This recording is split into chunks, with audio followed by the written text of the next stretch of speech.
Chapter 10, The Memory of Sheikh Mahmoud Vebeer.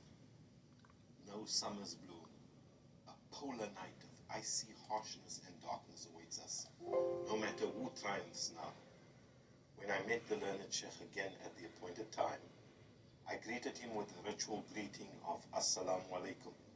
His response was automatic, Wa alaikum salam. It was as if he had anticipated my contact.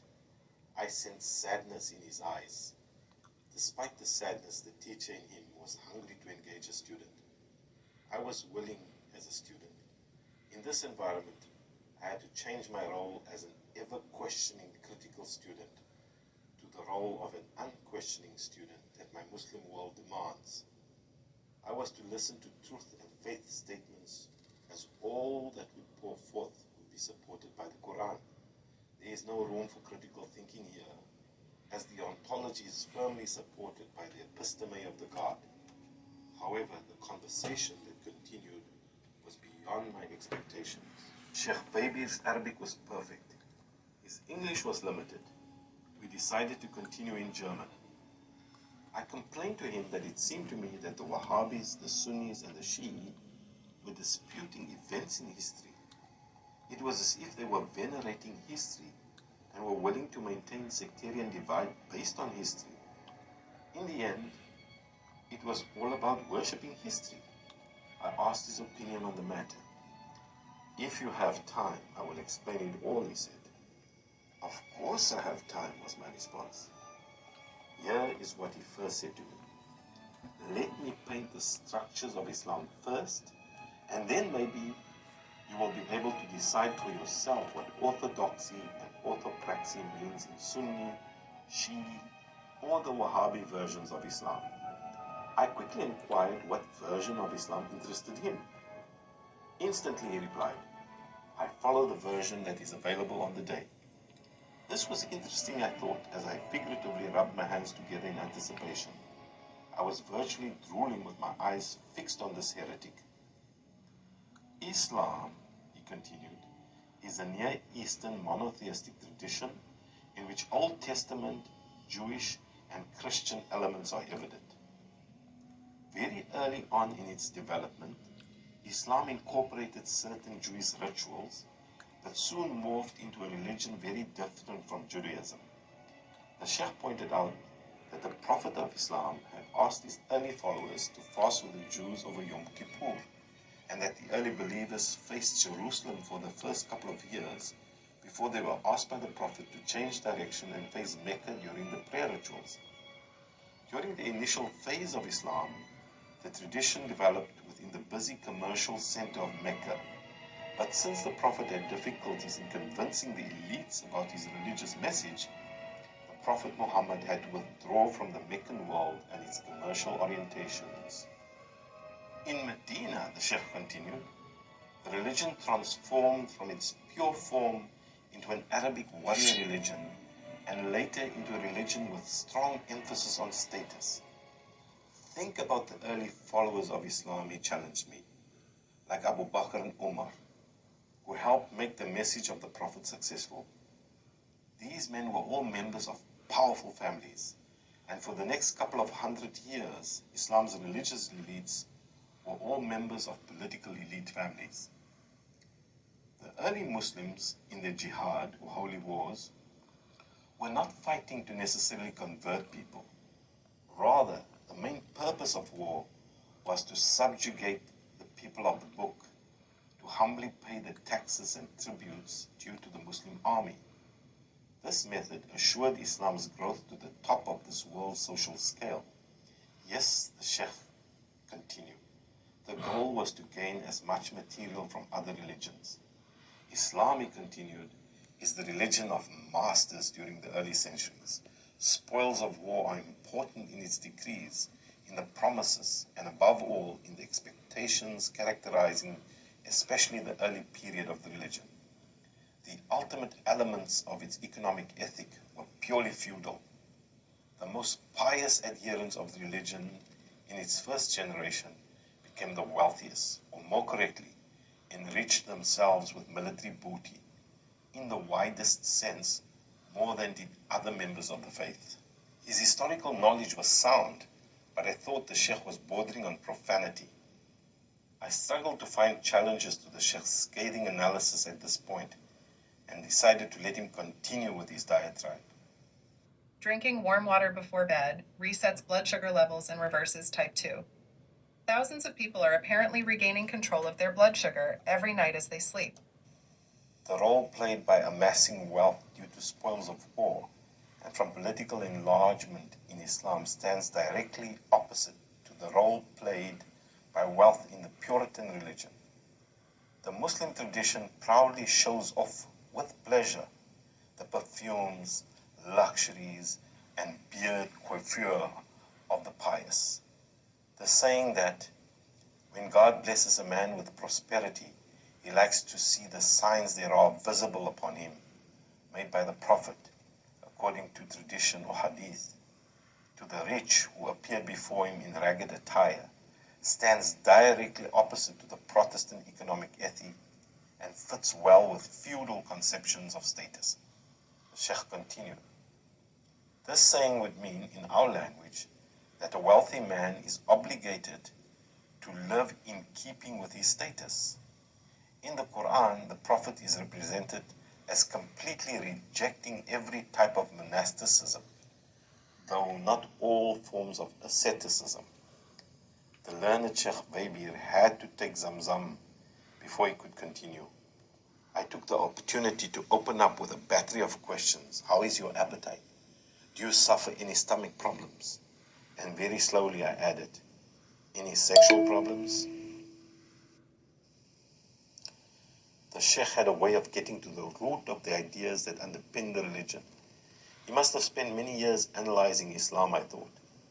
The learned Sheikh continued, the depiction of the Prophet of Islam as being free of sin is a late theological construction. This is scarcely consistent with the actual nature of the Prophet's strong passions and his explosions of wrath over small provocation. Such a picture is strange even to the Quran. The original feudal idea of sin remained dominant in Orthodox Islam, for which sin is a composite of ritual impurity, ritual sacrilege, and disobedience to what the Prophet said. Islam also displays other characteristics of a distinctively feudal spirit.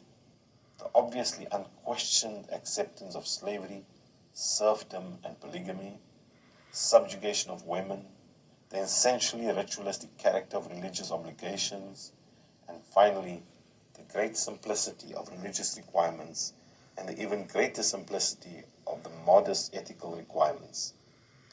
Judaism and Christianity were specifically bourgeois urban religions, whereas for Islam the city had only political importance.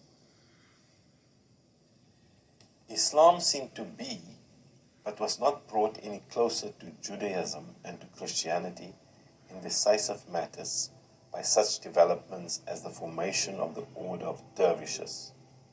The petty bourgeois stratum was largely the domain of the dervish religion, which was disseminated practically everywhere and gradually it grew in power, finally surpassing the official ecclesiastical religion. This type of religion, with its mystical elements, with its essentially irrational and extraordinary character, and with its official and thoroughly traditionalistic ethic of everyday life, became influential in Islam's missionary enterprise because of its great simplicity.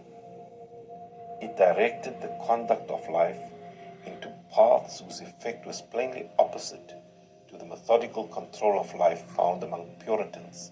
In other words, the Sheikh continued, the mystical forms of Islam, including the twirling dervishes, moved the religion of Islam away from a religion that could and did in fact have an orientation towards capital accrual and financial esteem. Wow, I thought. This Sheikh was in fact saying that Islam can never be a world economic superpower as long as it ascribes to mystical forms. I wondered what the Sheikhs back home would say about this. I could see that the Sheikh was growing tired. He continued nevertheless. The ideal personality type in the religion of Islam was not the scholarly scribe, but the warrior. To be sure, there were ascetic sects among Muslims, the Sheikh continued. Large groups of ancient warriors were characterized by a trend towards simplicity. This prompted them from the outset to oppose the rule of the Umayyads. The Umayyads' merry enjoyment of the world presented the strong contrast to the rigid discipline of the encampment fortresses in which Umar had concentrated Islamic warriors in the conquered domains. In this environment, there now arose a feudal aristocracy. But this was the asceticism of a military caste, of a martial order of knights, not of monks. Certainly, it was not a middle-class ascetic systemization of the conduct of life. Moreover, it was effective only periodically, and even then, it tended to merge into fatalism. Islam was diverted completely from any real methodical control of life by the advent of the cult of saints, and finally by magic. Sheikh Fabier was exhausted after this lengthy lecture. I had many new questions now. How can Islam ever be an economic superpower in modern capitalist environments when the founding ideas negate notions of saving and thrift? I now knew why the Wahhabi elites own 7-star hotels and palaces that all the production of marble in Italy calls for. Wahhabism lies closest to the warrior ideology of the founding father of Islam. Its ideological basis is rooted in the first generation of Islam only. Its veneration of history does not exceed the epoch of the second generation of Islamic history. Wahhabi is a this-worldly oriented religion. I now know why the dead are buried within hours of their last breath. The Wahhabis worship this world.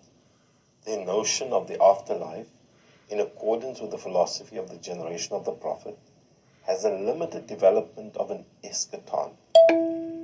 The Sheikh reminded me that the Quran attests to this. I now know why the Ottoman Sunnis lost power for the Islamic world against the growth of modern capitalism. Their leaders aspired to renunciation of this world through twirling, magic, and the cult of saints, while Western capitalist countries built weaponry along rational means, including the mastery of modern bureaucracies. For the Sunnis, it became a matter of salvation in an afterlife. The extension of this world into an afterlife grew increasingly more important for them as philosophy, mysticism, and theology became intertwined. They kept their eyes on history of the past, while the present was snatched away by a more efficient enemy looking at the present and the future. The Sheikh's teaching explained why the Shi'i worship the Imams, why they venerate the dead. They are waiting for the dead, the Mahdi, to return in order to alleviate their burdens. They self-flagellate in memory of the dead. They are increasingly less concerned with a this-worldly oriented religion. I could not offer a line of argument against the Sheikh. I asked Sheikh Fabier where he had attained his knowledge and insights. He shyly answered that this narrative was an attempt to memorize the works of his German ancestor, Maximilian Weber. Like the students who memorized the 30 chapters of the Quran, he had tried to memorize the great Maximilian Weber's Sociology of Islam from Wirtschaft und Gesellschaft, Volume 2. I walked away from the heretic. I needed the God to protect me against the wizardry of the Sheikh's ancestors' intellect. I needed Shireen's faith. I was happy that she did not understand German. I asked Allah for His mercy. This heretic had almost snatched my magic.